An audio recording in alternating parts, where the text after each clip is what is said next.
Okay, so picture this, a massive bank vault.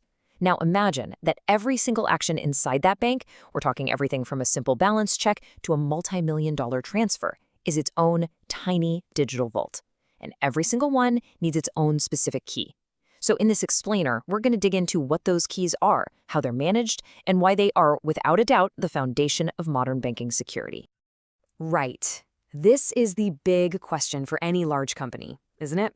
You've got thousands of people who need to get their jobs done, but if just one key falls into the wrong hands, the results could be catastrophic. So how do you give everyone the access they need without just handing over the keys to the entire kingdom? To even start to solve that puzzle, you first have to really get your head around the scale of the challenge. We're not talking about a couple of keys here. We're talking about millions of permissions for thousands of employees controlling every single thing they can do online. You know, the biggest threat isn't always some hacker trying to get in. It's about controlling exactly what happens on the inside. Every single click, every piece of data someone looks at, every transfer they kick off, it's all a potential risk. The stakes are enormous, and that means you need an incredibly solid solution. And that solution, the real answer to our puzzle, is this concept called entitlements. So let's get to the heart of it and look at what these digital keys really are and how they actually work. So here's the most important thing to get. An entitlement is the smallest possible piece of permission you can have.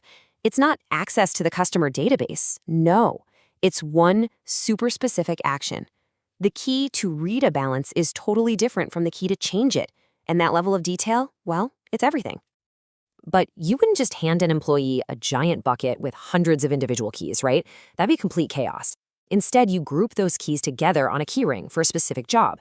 And that keyring, that's what we call a role. A bank teller gets the teller keyring. A loan officer gets a totally different one with a completely different set of keys.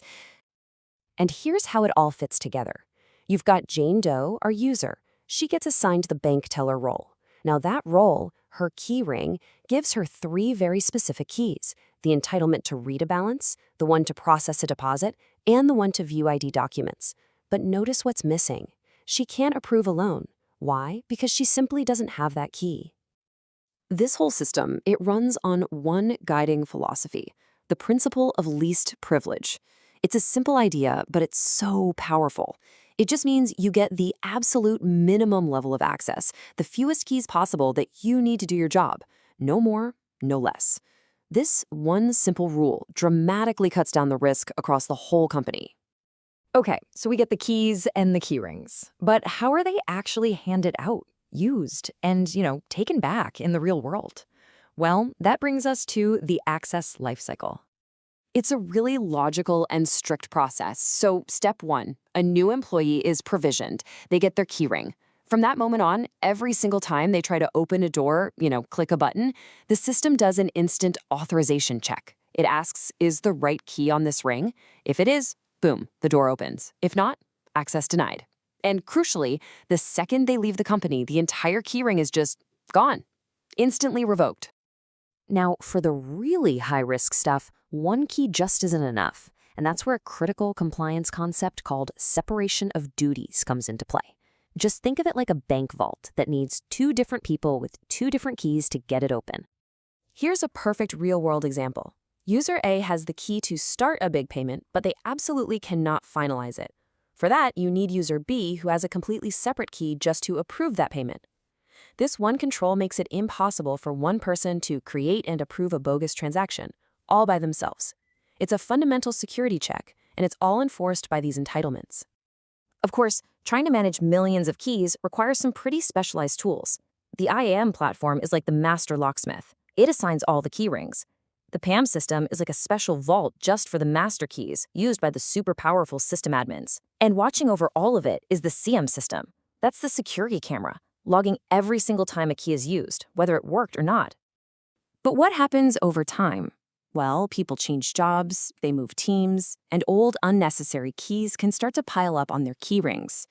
This is a huge security risk called entitlement creep, and that's exactly why managers have to regularly review and certify every single key their employees have and get rid of any that aren't needed anymore. So we've seen what these keys are and how they're managed, but man, it is a massive, constant effort. So let's bring it all home and ask the most important question of all. Why does any of this even matter? Oh, the benefits are huge. First off, risk is way, way down. If a hacker gets into an account, the damage is contained because that user only had minimal access to begin with. It's also incredibly efficient. Getting a new employee started is as easy as just giving them a pre-built role. For regulators, it's a crystal clear audit trail of who can do what. And maybe most importantly, it's the core system that protects our sensitive personal data. And look, the cost of getting this wrong isn't just a security breach.